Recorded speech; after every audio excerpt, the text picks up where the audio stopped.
आप जना एक गाड़ी तो कई कामों में काम किया होगी, तो सफाई कर्मचारी की, ग्रामीण सफाई कर्मचारी की, शहर के सफाई कर्मचारी की क्या रह जाएगी, मैंने बताओ आप।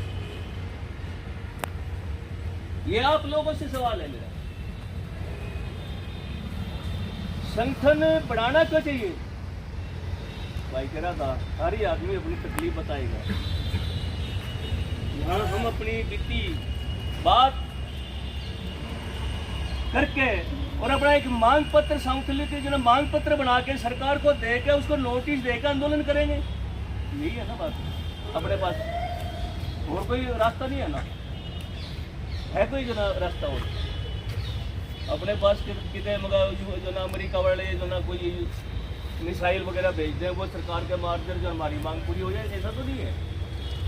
हमारी मिसाइल हमारी एकता है, हमारी ताकत हमारी एकता है। और आज की जो सरकार है इस एकता को खंडित करने पर लगी हुई है, पता होगा आपने, ठीक है ना। अरे हम तो जरे यार हमारे कर्मचारियों के काम कर करके हम 10-10 आदमियों का काम एक कर्मचारी कर रहा, उनकी तनख्वाह की जरूरत है, देनी चाहिए। गांवों में सरपंच है, सरपंच अपनी मन मर्जी पे है ना, इसने मेरे पे राम राम नहीं करी, उसके अंदर आज हुआ नहीं हुआ है बोला आने जाने जिन्हें मेरे पे राम राम नहीं करी, इसलिए नाराज हूँ तू। क्यों भाई, राम राम के पीछे थोड़ी रहे हम तो काम के लिए, काम के लेते होंगे ना, हाँ? और वो तनख्वाह रुकवा देते हैं लोग, मतलब 6-6 महीने तक तनख्वाह, उनकी तनख्वाह। कोई जो ना आदमी बीमार होगा उसके बच्चे ने काम कर दिया, उसकी तनख्वाह पे काटा। मतलब एक तो शोषित और एक और कि मतलब मेरी एक देसी कहावत है, मैं आपको बात बताऊं। एक तो है ना भाई सिर पर टट्टी कर दी, बोला टट्टी करने का काम को नहीं चले, इसके ऊपर पानी और गिरो सारा हो ना। मतलब इतने दिक्कत हो गए अंदर। हमारा सफाई कर्मचारी काम कर रहा नहीं कर रहा। आज पूरे प्रदेश में नहीं पूरे देश के अंदर सफाई कर्मचारी सफाई मजदूर की डेथ रेट सबसे ज्यादा है। क्यों है बताओ आप, क्यों है?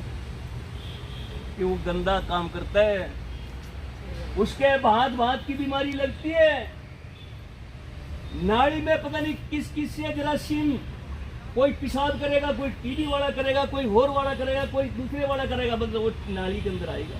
नहीं आता, नहीं आता। हाँ? उसके अवेज में सरकार हमने क्या करी है? अरे हमारी तो मांग होनी चाहिए या कि ये लोगों का स्वास्थ्य ठीक करने के लिए, स्वास्थ्य अच्छा रखने के लिए सफाई जरूरी है। इस पैसे को पंचायत ना दे, इन्हें ये सरकार के कर्मचारी होने चाहिए। जैसे हॉस्पिटल के अंदर, स्कूलों के अंदर, स्कूल है ना, कोई कमाई करके देता था जो नहीं देता, लेकिन इतना चीज सबको शिक्षा मिलनी चाहिए, इसलिए स्कूल था। सबका इलाज होना चाहिए, इसलिए ये हॉस्पिटल खोले थे। लेकिन आज भाई चिराग योजना के नाम पर तो है ना स्कूल बंद। आपके जो बच्चे हैं ना, मैं कहूँगा 10 साल के बाद में नहीं, 5 साल के बाद में आप अपने बच्चों ने पढ़ा नहीं सकोगे, स्कूल में भेज नहीं सकोगे, सपने में देखोगे आप। आप लोग फिर ट्रीटमेंट शुरू कराएंगे, है कि नहीं? ये बात है। ऐसी व्यवस्था कर दी और स्वास्थ्य का ढांचा है जो, उसको तहस नहस करके रख दिया इस सरकार ने। क्यों कर दिया? इसका कारण है ये सरकार पूंजीपतियों को मुनाफा पहुंचाना चाहती है। आयुष्मान कार्ड बना दिए कि सरकारी हॉस्पिटल के अंदर डॉक्टर भर्ती नहीं किए जा रहे, एक्सरे की मशीन नहीं है, अल्ट्रासाउंड नहीं है और पूरे डॉक्टर का स्टाफ नहीं है। अगर ये 5-5 लाख रुपया सरकार वैसे लागू कर रही है, इसी की वजह से अगर सरकार उसके अंदर फैसिलिटी दे दे तो जरूरत नहीं है कि आयुष्मान कार्ड बनाने की। इसी तरह शिक्षा का आज सिस्टम उल्टा हो गया। पहले प्राइवेट स्कूल में पढ़ाते थे तो फीस लगती थी और सरकारी में पढ़ाते थे तो कम फीस लगती, थोड़ा बहुत नाम मात्र। आज सरकार क्या कह रही है कि जो सरकारी हॉस्पिटल इसमें स्कूल में पढ़ाएंगे बच्चे उनकी तो फीस भरनी पड़ेगी और जो प्राइवेट में पढ़ाएंगे उनकी फीस सरकार देगी। करना क्या चाहती है सरकार? सरकार पूरा का पूरा ढांचा है इसको प्राइवेट करना चाहती है, सिस्टम को पूरा का पूरा निजीकरण बोलते हैं जिसको, वो करना चाहती है। और ये जो मुनाफा पूंजीपतियों को पहुंचाना चाहती है और ये सारा पैसा जब वोट इलेक्शन होता है उस टाइम पे पार्टियों को चंदा मोटा मिलता है यहाँ से। तो हमें आज जरूरत है इस चीज की कि जो समस्याएं हैं हमारी जन समस्याएं उनको लेके लड़ने की जरूरत है, क्योंकि आज परिस्थिति ऐसी पैदा कर दी सरकार ने कि ट्रेड यूनियन में काम करने वाले लोग हैं, चाहे उसमें आंदोलनरत जो अपनी आशा वर्कर हैं, जितने भी ट्रेड यूनियन के अंदर मिड डे मील ग्रामीण सफाई कर्मचारी हैं या फिर और जितने भी महकमों के अंदर काम करने वाले लोग हैं, उन लोगों ने चुनाव से पहले एक बड़ी रैली करके सरकार को जिताने की कोशिश करी है कि जो लोग कमा के खाने वाले हैं उनकी भी सुनी जानी चाहिए। ये एक बहुत बड़ी रैली पूरे हरियाणा के अंदर हुई है, उसके अंदर भी आप तमाम लोग बधाई के पात्र हैं सफल रैली के लिए। दूसरी बात जो मांगे अभी आपके पर्चे में लिखी हुई है, चाहे वो आशा वर्कर मांग कर रही हैं या फिर नगर पालिका वाले मांग कर रहे हैं, क्यों मांग कर रहे हैं आप? क्योंकि आज के टाइम पे देखें आप, जो हमारी तनख्वाह कह लिया या जो हमारे वेतन में मिलता है वो हमारा जो गुजर बसर करना है या हमने जो जीवन यापन करना है उसके अनुसार नहीं है, उसकी पूर्ति नहीं करती।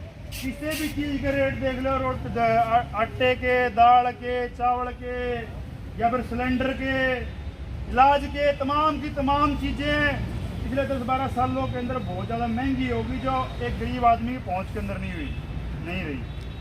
सरकारी अस्पताल पहले होते थे, ये आज वो चीज़ें पहले वाले रेट पर होती, सरकारी अस्पताल बने होंगे, सरकारी स्कूल होते या सरकारी डिपो के अंदर तमाम की तमाम चीज़ें मिलती है, तो शायद हम लोगों को ये आंदोलन करने की ज़रूरत नहीं पड़ती। ज़रूरत इसलिए है क्योंकि आज सरकार की नीतियों के कारण है हम तमाम की तमाम चीज़ें महंगी होगी। आप इसलिए मांग करेंगे हमने रोजी रोटी कमान में खान में घनी बड़ी समस्या आ गई। आप लोगों ने जीवन का एक उम्र पार कर ली, लेकिन आने वाले समय के अंदर जो आपके बेटा बेटी है, जिन्होंने आने वाले समय के अंदर उनकी पूरी जीवन जो पढ़ा है, उनकी अगर आप बात करें, इसलिए आप मांग कर रहे हैं कि उनको बढ़िया पढ़ाई लिखाई चाहिए, इसलिए आप मांग कर रहे हैं। लेकिन सरकार ने जो नीतियाँ बदली हैं कि तमाम की तमाम जो पढ़ाई लिखाई है, जो रोजगार है, उसको बर्बाद करने की तरफ बढ़ गई सरकार।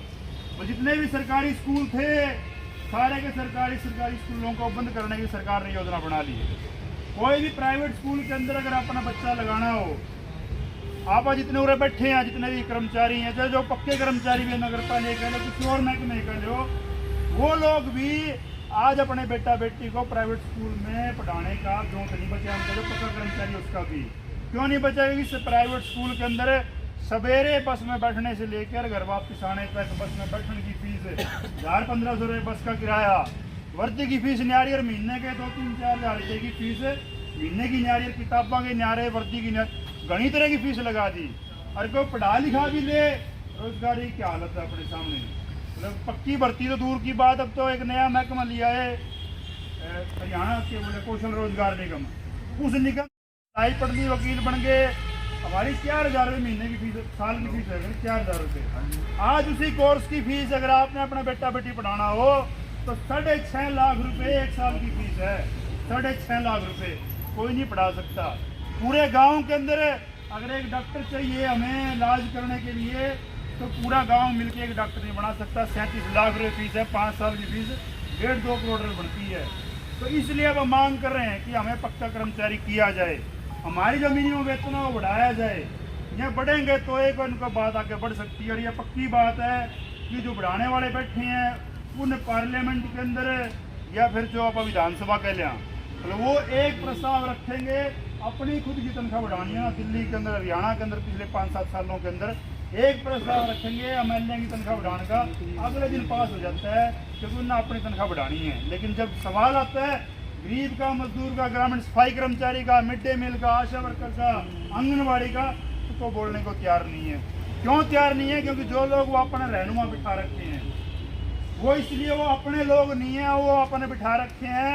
जब इस चुनाव अभी वोट पड़ने हैं 5 स्टेटों के अंदर, 4-5 स्टेटों के अंदर, उसके ठीक 6 महीने बाद अपने पूरे देश के चुनाव होने हैं। मोदी साहब भी दोबारा कह रहे हैं कि मैं तीसरी बार बनूंगा प्रधानमंत्री। क्यों कह रहे हैं? क्योंकि उन्हें नबज पागी लोगों की कि लोगों ने आपस में लड़ाओ, राज करो, लोगों को जात के नाम पे, धर्म के नाम पे, गोद के नाम पे।